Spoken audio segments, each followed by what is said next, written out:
Glad to have you with us here on the Chiefs Report. Tyler Jones, thanks for stopping by. We are talking all things Chris Jones, what he had to say about potentially bringing back a former Chiefs player. Also, Drue Tranquill. We got some interesting news to get to on him that we'll be discussing here in just a matter of moments. Before we do, folks, we're closing in on 55,100 subscribers here on the channel, just about 25 subs away from reaching that next milestone. For the latest happenings in your Kansas City Chiefs all offseason long, you got to subscribe to the channel where there is no offseason. Stay up to date, lock us in for free, and we'll get started with today's show.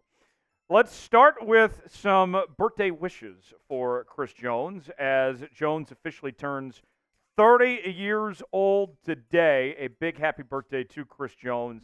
And what a ride it's been for Chris Jones in Kansas City. 3 Super Bowl championships to his credit. Also got the bag a couple months ago. One of the highest paid defensive players in the National Football League at this point in time. It is a good time to be Chris Jones, and we're certainly glad that he's going to be sticking around in Kansas City for the foreseeable future. So that makes me think, folks, what is your favorite Chris Jones memory? What comes to mind over the years of when you think of Chris Jones? What is it? Weigh in the comment section. Let us know what you think. For me, I always think to the sound bites. Chris Jones is never a guy that's short of words and things to say, always entertaining. Weigh in, let us know in the comment section below.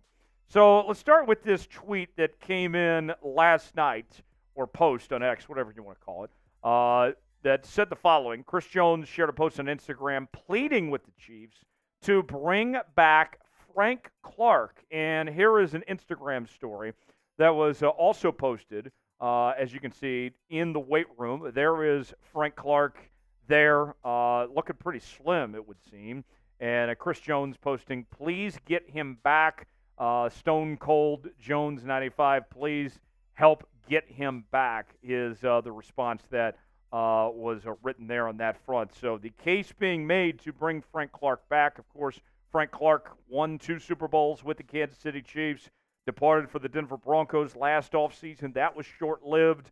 Then went on to the Seattle Seahawks and didn't really play a ton with Seattle last year. As you can see, here is the total statistics for the 2023 campaign for Frank Clark last year. Played in just 8 total games between Denver and Seattle with just 8 tackles. Did not have a single tackle for loss or a single sack. And there was some stuff behind the scenes that went on between him and Sean Payton there in Denver. They didn't necessarily see eye to eye, and he was out of Denver pretty quickly. His time in Kansas City, though, was brilliant. Specifically what he did in the postseason for this Kansas City Chiefs team. I know we love Chris Jones, but it's no secret that Chris Jones had his struggles in the playoffs from time to time until recently. Frank Clark was an impact player in the postseason. He was the difference at times between this team winning and losing in those pivotal postseason games. And you can see the statistics. His best year, you go back to 2019 when he had 8 sacks, 4 pass breakups, had 6 sacks in 2020, 4.5 in 2021, and 5 sacks in 2022. And the cost for Frank Clark, because he had such a bad year in 2023, is going to be relatively cheap. You're not going to have to pay Frank Clark a lot of money if you want to bring him in. And you think about this, too, when it comes to Frank Clark of this situation. The Chiefs do have plenty of cash to spend, as their salary cap number's around $15 to $16 million. So money is not an issue. It's just a matter of, do you want to take a chance and use a roster spot on your 90-man squad for Chris Jones? And here's the money that we're talking about of what he's been paid over the last several seasons. You go back to 2019 when he was a very rich man on a 5-year, $104 million deal with Kansas City. 2022 was a 2-year, $29 million renegotiated deal. And then Denver took a significant pay cut from down to $5 million, just over $5 million over 1 year. Then went to Kansas City, went to Seattle rather, and got just 1.16 in that 2023 campaign. I think it's going to be similar to what he got in Seattle, something like a vet minimum deal, if you will, for his next team, whether it's Kansas City or whoever else for that point. I don't know how much he has left in the tank. I think that you'll look back at what happened with Frank Clark in Denver and in Seattle last year. I don't know how much of that was his own doing.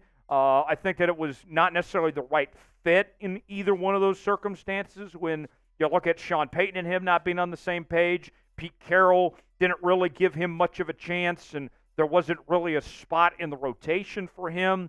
But he knows Spags. Andy Reid loves him. He's well liked. We mentioned Chris Jones and such.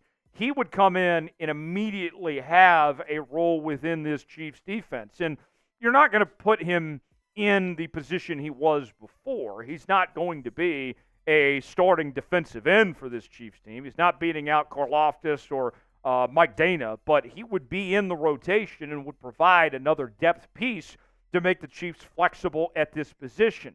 If I were to put a number on it, I think the chances are actually pretty high that he does end up in Kansas City. Now, whether he makes the 53-man roster, that's another story.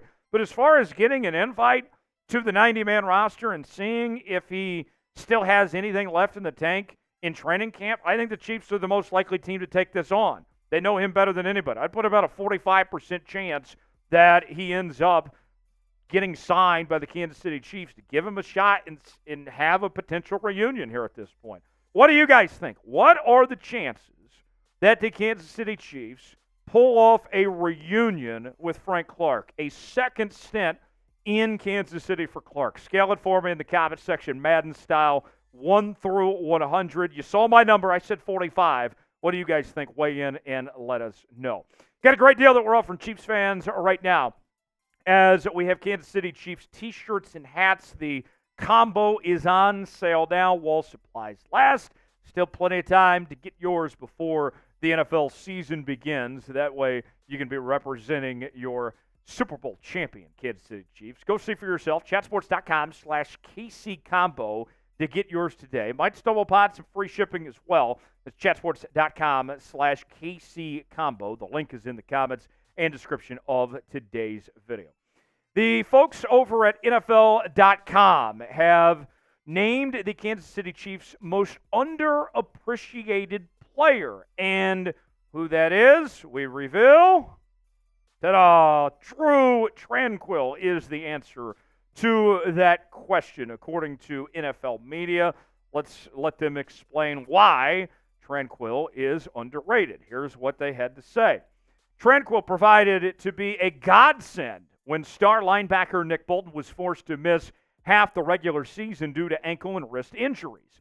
Defensive coordinator Steve Spagnuolo masterfully deployed Tranquill repeatedly, leaning on the versatile linebacker's plus coverage ability before unleashing him on a well-timed blitz from the second level. Bolton returned to action for Kansas City's postseason title run, but Tranquill just kept making plays and trolling opposing fan bases. And with Willie Gay Jr.'s departure in free agency, Tranquill due for an uptick in snaps, more opportunity to wreak havoc. You look at the numbers in 2023 for Drue Tranquill. The numbers included 79 tackles, 4.5 sacks, 7 tackles for loss, 2 forced fumbles. Not bad, especially with the limited playing time. But now with the chains off, if you will, with Drue Tranquill being asked to do more than what he's ever done before, I would expect him to take a huge step up in 2024 for the former LA Charger, who the Chiefs brought in after 2022. Here's the statistics we're talking about here. You go back to 2022, played in 17 games, and his numbers were really good. 146 tackles, 10 tackles for loss, 5 sacks. This past season, played in 16 games and had a total of 79 tackles, 7 tackles for loss, 4.5 sacks, and 1 pass breakup. I would think that we're going to see the version of Drue Tranquill that we saw back in 2022. And you look specifically at the games that he started in 2023, he was able to rally with 61 tackles, 4 tackles for loss, and 1.5 sacks there this past season. So pretty good at his position. I would think that if he can stay healthy, that he should be a nice, sneaky piece. I 100% agree with what NFL.com is alluding to. And a lot of it goes back to the system that's in place, right? We all remember when Spags took over this defense, it wasn't all fixed from the Bob Sutton days overnight, right? And they have done a really good job of finding good value players of sorts. Like they've done their Costco shopping, if you will. That's where they found Drue Tranquill, was at their local Costco. And with Spags, with somebody they're not paying a ton of money to in Drue, this has been a natural fit for what he wants to do. And Spags is a big fan. Listen to this. What I think gets lost in the whole translation here is we lost a really good football player, Nick Bolton, for a number of games here, and yet I think, I've said this before, we slid Drue in there and really haven't skipped a beat. And he's 100% right about that. Drue Tranquill, he understood the assignment, as the kids say, right? He did a really good job for filling in when they needed, and this defense did not miss a beat with that transition. I have high hopes and expectations for him going into 2024. Who is the most underappreciated Chiefs player? Is it Drue Tranquill? Is it somebody else? Wait in the comments section and let us know what you think here on today's edition of the Chiefs Report. A couple more notes before we wrap up here. I think it's worth noting when you look at Drue Tranquill, this is a guy that bet on himself, right? And it has certainly paid off for him in his time in Kansas City. You look at the Benjamins that he's been paid over the years. Back in 2023, signed a one-year, $3 million contract, followed that up playing a pivotal role in leading a top-5 defense for the majority of the season. And then this offseason was rewarded with a 3-year, $19 million deal, and 13 of that is guaranteed. So things worked out very well for Drue Tranquill as far as that goes.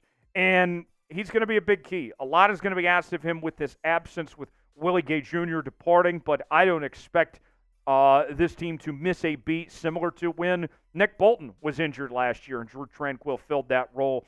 You look at the depth chart right now, wouldn't be surprised if the Chiefs kind of pursue potentially another inside linebacker option in the coming weeks with what's left in free agency, and obviously we're going to get to cut candidates and all that here with training camp and all that, but at least for now, you have a manageable group. It's enough to get by for now, but I'll keep tabs and see if they potentially invest more as far as that goes.